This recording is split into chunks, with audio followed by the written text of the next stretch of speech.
What's new, crew? Welcome back to my channel. My name is Cassandra. Today I'm bringing you guys along for a full week here on the homestead.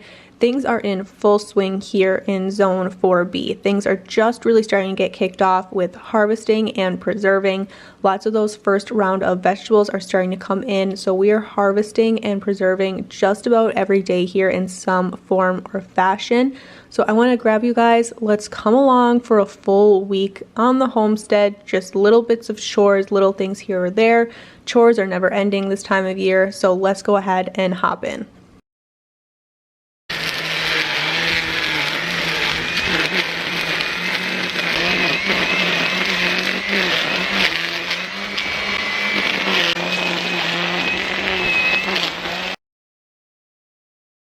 I tend to save my harvesting for nap time or after the kids go to bed. Right now my husband has been on the road working, at least when this video was being filmed. So between all of the kids and harvesting, my older kids are great helpers, but I've talked about this in videos past. My youngest is 1 and she loves to help. In a lot of ways she is a great helper. And in a lot of ways she is a bull in a china shop in the garden, which is to be expected. So I try to do a lot of my work when I'm going to be in here for long periods of time when she's napping, and I just grab a baby monitor and head down to the garden and get as much done as I can, or after she goes to bed at night, just to save the longevity of all of my plants.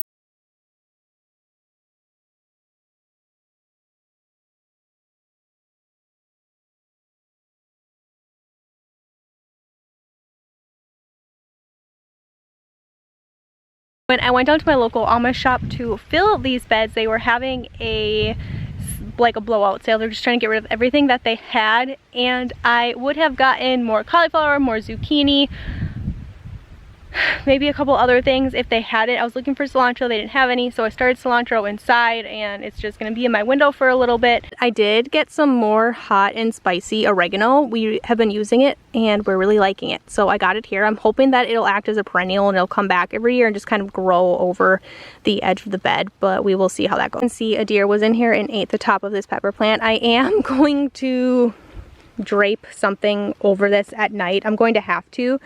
I just don't quite know what that is quite yet. I did plant dill seed along the entire edges of this bed.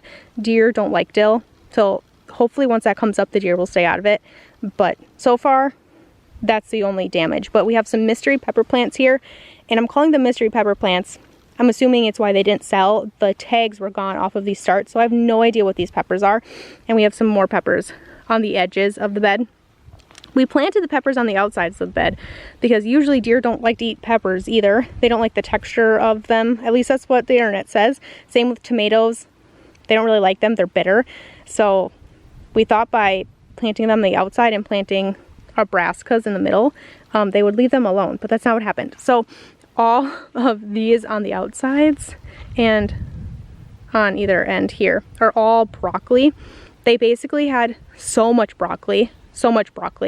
I was talking to one of the workers there and they said they just started way too many, and then they had people come in and like order broccoli starts, and then they just never came and picked them up. So they had probably 2 tables full of just broccoli, which is great because we'll use it. I got it. A couple more mystery pepper plants here. Some of them are having a really hard time transplanting. I don't know if they're all going to make it, but I have been watering these a ton, giving them everything that I think they need, but we did plant them in that heat wave that we had. So I don't know, and peppers are a really temperature, they don't like a lot of temperature fluctuation, so I don't know if they're going to do, but I basically filled this entire bed for $20 for all of these starts. I also got 4 Brussels sprouts in the middle, and if you followed me from last year, I grew Brussels sprouts for the first time last year. I just blanched and froze them. My family didn't love them. I got 4 gallons off of 4 plants, which is a great yield for not a lot of space for 4 plants. So I didn't get any the first time I went to the Amish shop, but then they were there and they were still there, and it was kind of like a sign like, hey, just you need to fill your bed, just plant me. I did go through 3 gallons of the Brussels sprouts, so even though it wasn't our favorite thing, we still ate them and used them. So I'm thinking if the end goal is to grow like 85% of our own food, it's nice to have that Brussels sprout as an option just for variety. Even if it's not something that you're super excited to eat, just having something to switch it up sometimes is really nice. So I thought, you know what, Brussels sprouts are going in the garden. All of their perennials were 25 cents a piece. So I got an iris on the end here that is a spring to summer bloom. I have 2 asters, one here and one here, and these are supposed to also be a spring bloom. And then I have a summer bloom right here. I don't remember what this one is, but they're all perennials. They'll all stay in this bed here, and this is gonna be their new home. And I'm just hoping that I kind of tried to plan it out where I'll have some in the spring blooming right away, and then I'll have some in the late spring to early summer as the asters are done, and then as my iris kind of fades out, this one will come in and bloom for the summer. So hopefully there will always be some sort of flower blooming on this edge of the bed. At least that's my thought process, and then the rest of this bed here is full of red potatoes. I will put the varieties up on the screen because I can't remember exactly off the top of my head, but one is a storing potato. Supposed to be really great for storage. Don't have to preserve it, just cure it, put it up on the shelf. I'm hoping I can keep them just fresh raw potatoes for when I have more time to deal with potatoes. The other one is a great canning potato. It is a big goal of mine this year was to grow potatoes that I could can, preserve, and use as a convenience item up on the shelf. Or I have some meal in a jar recipes that I want to do this year, and that's kind of what these potatoes are for. I picked both of these varieties of potatoes because they finish between 65 and 75 days. On the day I planted this in the raised beds, we had 86 days left until our projected frost date. We live in zone 4B. I picked these because they will finish in the 86 days that I had when I planted these in the garden, with time to spare, hopefully, all things going well. It depends. If we get a really bad cold snap early in the year, that can affect the maturity of these, so I'm hoping they have enough time to do what they need to do. I do my absolute best to make sure that I am never putting dirty produce in my refrigerator. That way I am never wondering, did I wash this? Is this clean? Because sometimes you think you can tell by looking at it, and then you just can't, especially when you're harvesting multiple days in a row and you're harvesting the same thing multiple days in a row, and you have like 6 bags of the same thing sitting in your refrigerator. You can really start to wonder, okay, did I wash this? Is this clean? Did these get prepped? That way, everything that's in the fridge is always clean. It's always ready to go. Because my kids will also just take the broccoli heads and eat them raw, or the green beans and eat them raw. That way, everybody knows once it's in the fridge, it has been cleaned and it's ready to go, especially because we do everything organically. We don't spray. There are definitely bugs. There are definitely little wormies and everything in our vegetables, especially on our brassicas, cabbage moss. We always get very heavily every single year.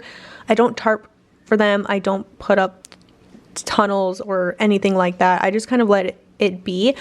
It's never affected my harvest to enough where I feel like I need to invest in those things. However, there could be a season where I just say, you know what, enough is enough, and I tarp them up. We are going to be making a California medley today. This is one of my personal favorites to cook with. We use for sides, roasting. It's a really big convenience item for us. So we are using homegrown broccoli, homegrown cauliflower, and my carrots are from the store, but you can preserve them just the same. I got all those washed, prepped, and we're going to blanch in boiling water for about 3 minutes. Then we are going to drain the water, throw them on a sheet tray, flash freeze them in our freezer for an hour or so, get them in our Ziploc bags, and then they're ready to go in the freezer as just a regular California medley for my family. I ended up getting 2 gallons off of this. I know that when I use my really big cookie sheet that I'm going to get about 2 gallons worth of veggies off of whatever I'm putting on the sheet tray. I'm trying really hard this year to preserve things in a little bit more of a variety than I have in years past. Before, I would just take all of my vegetables, keep them separate in my freezer. This year, I'm really mixing them up, meaning I'm making those vegetable mixes that maybe you find in a traditional grocery store. I am mixing my own California medleys and my own snap pea mixes and stir fry mixes just to keep it a little bit more interesting throughout the winter. I really wasn't sure where I was going to land on fertilizing the garden this year or not.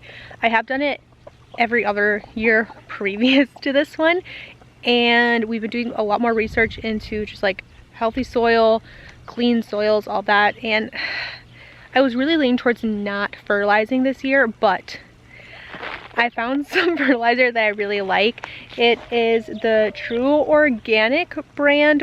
They make a ton of different varieties specific for different things. A couple of weeks ago we got the berry specific one and we put it out in the permaculture orchard around the berries, and they took off. They look absolutely amazing. They look amazing. A lot of them are producing already, and if you're new, we just planted that permaculture orchard in April of this year, and it is currently mid-July. So they haven't been in there that long, and they make more specific things. This is a tomato and vegetable food. I also got just a plain like vegetable and plant one, but we're gonna do this one today. I have my little measuring cup here. I'm just going to sprinkle this around my plants. The garden is not in tip-top shape. Weeds are everywhere, weeds are rampant, and I'm just gonna fertilize anyways. I'm gonna give it a light water, turn the sprinkler on, and then it's supposed to rain. We have a chance of rain tonight, but it's definitely supposed to rain tomorrow. So I'm gonna get the sprinkler on after I fertilize, just make sure everything gets wet, even if it doesn't rain. And then if it rains, we'll just have a little bit of extra water, because you do want to water thoroughly when you're fertilizing, or you can burn the roots out of your plants. So that's my plan for at least right now. Like I was talking about, we did use a variety of this fertilizer in the permaculture orchard, and it did absolutely amazing. Within a week or week and a half of putting the fertilizer on, all of our berry plants just shot up. A lot more of them started to produce. They just looked a lot more established, a lot healthier. So when we went into town today, my husband and myself knew we wanted to pick up another bag of this fertilizer, but specifically for the garden. I really was on the fence on whether I was going to fertilize or not this year, but I think my plants really needed it. In the future, I would love to move to using more compost, which we have started a compost pile just in the last couple of weeks here, and I'm hoping next year we can use more compost instead of fertilizer. But for right now, this is where I'm at. There are a lot of changes I want to make from this garden season into next garden season. I have a lot more ideas. We've put in 2 more raised beds, so we have a total of 4 raised beds that we put in this year, but there are a lot of changes heading into next year, and I'm very excited to show you guys. Thank you guys so much for watching, and we'll catch you guys in another one.